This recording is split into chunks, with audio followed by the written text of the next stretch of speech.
आज हम एक ऐसे सफर की बात करने वाले हैं जो हम सबकी जिंदगी में कहीं ना कहीं आता है, खुद को ढूंढने का सफर। और इसे समझने के लिए हमारे पास दो बहुत दिलचस्प तमसीली कहानियां हैं जो हमें सोचने पर मजबूर कर देंगी। तो फिर ये सफर शुरू कहाँ से होता है? असल में एक बहुत ही बुनियादी सवाल से। वो सवाल ये है कि जिंदगी के जो बड़े बड़े सवाल हैं उनके जवाब आखिर मिलते कहाँ हैं? क्या वो बाहर की दुनिया में बिखरे पड़े हैं या कहीं और हैं? आइए इसी सवाल की तह तक पहुंचने की कोशिश करते हैं। अक्सर ऐसा होता है ना कि हर बड़े सफर की शुरुआत किसी एहसास से होती है।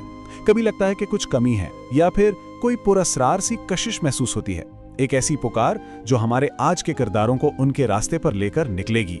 तो हमारी पहली कहानी है अयान की। सोचें, एक नौजवान लड़का है जो एक सुबह जागता है और उसे एक मध्यम सी आवाज सुनाई देती है।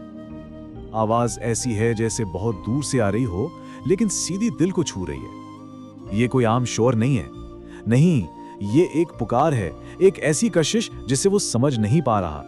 और दूसरी तरफ है बिग्गू। उसका सफर बिल्कुल खामोश है। वो जवाब ढूंढने के लिए ना एक पुरानी सी लाइब्रेरी की गर्द में अटी हुई खामोशी में पनाह लेता है। इसकी तलाश भी उतनी ही गहरी है जितनी अयान की, बस रास्ता अलग है। अच्छा, जब भी अंदर से ऐसी कोई पुकार आती है ना, तो हम सबसे पहले क्या करते हैं? हम उसे बाहर ढूंढना शुरू कर देते हैं। ये बहुत आम बात है, लेकिन अक्सर यही पहला कदम हमें भटका देता है।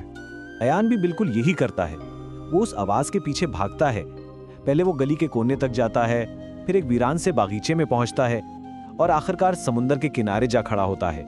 लेकिन होता क्या है, हर बार जैसे ही उसे लगता है कि वो करीब पहुंच गया, वो आवाज गायब हो जाती है और इसके हाथ सिर्फ थकन ही आती है।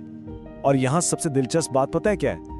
दोनों के रास्ते बिल्कुल अलग हैं, लेकिन वो गलती एक ही कर रहे हैं। एक आवाज के पीछे दीवानावार भाग रहा है और दूसरा किताबों के अल्फाजों में खोया हुआ है। लेकिन दोनों ही सच्चाई को अपने अंदर नहीं, अपने से बाहर ढूंढ रहे हैं। लेकिन फिर खुद की पहचान के हर सफर में एक टर्निंग पॉइंट आता है, एक ऐसा लम्हा, एक ऐसा इशारा जो सारी सोच को, सारी तलाश को बाहर से अंदर की तरफ मोड़ देता है।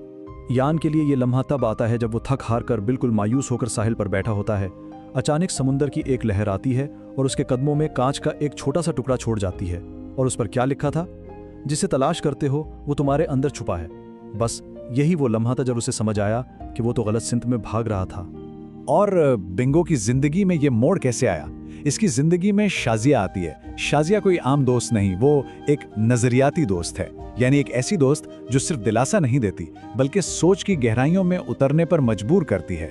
और शाजिया का ये एक जुमला बिंगो के लिए जिंदगी भर का सबक बन जाता है कि कुछ लोग, कुछ नजरियात इंसान का मुस्तकिल हिस्सा बन जाते हैं। तो इस टर्निंग पॉइंट के बाद असल समझ आती है।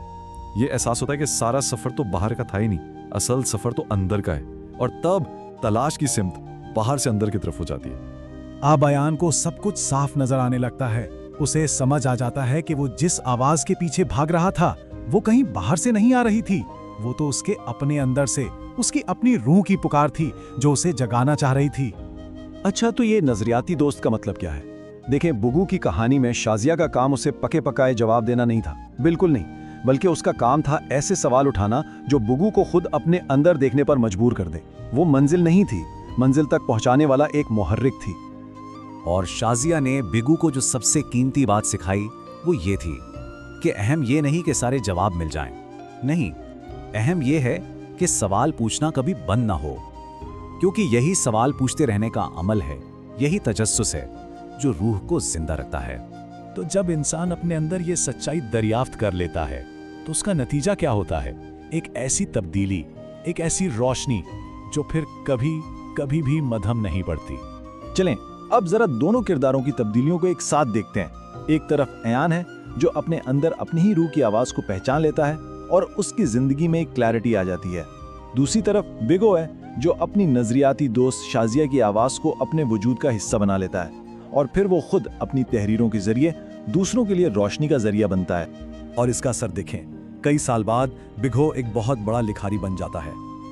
उसके लफ्जों में, उसकी तहरीरों में वही चिंगारी नजर आती है जो कभी शाजिया ने उसके अंदर रोशन की थी। तो फिर एक नजरियाती दोस्त की मिरास आखिर होती क्या है? उनके ख्यालात आपके अंदर हमेशा जिंदा रहते हैं। वो एक अंदरूनी गाइड बन जाते हैं। उनसे मिली हुई चिंगारी को आप दूसरों तक भी पहुंचा सकते हैं। और सबसे अहम बात, वो जिस्मानी तौर पर भले ही दूर चले जाएं, लेकिन वो कभी भी वाकई आपको छोड़कर नहीं जाते। तो ये कहानियां हमें एक आखिरी सवाल के साथ छोड़ जाती हैं। जिस तरह अयान और बुगो ने अपने अंदर से एक पुकार सुनी, क्या हम सबके अंदर भी ऐसी कोई आवाज है? और अगर है, तो वो आवाज हमसे क्या कहना चाह रही है?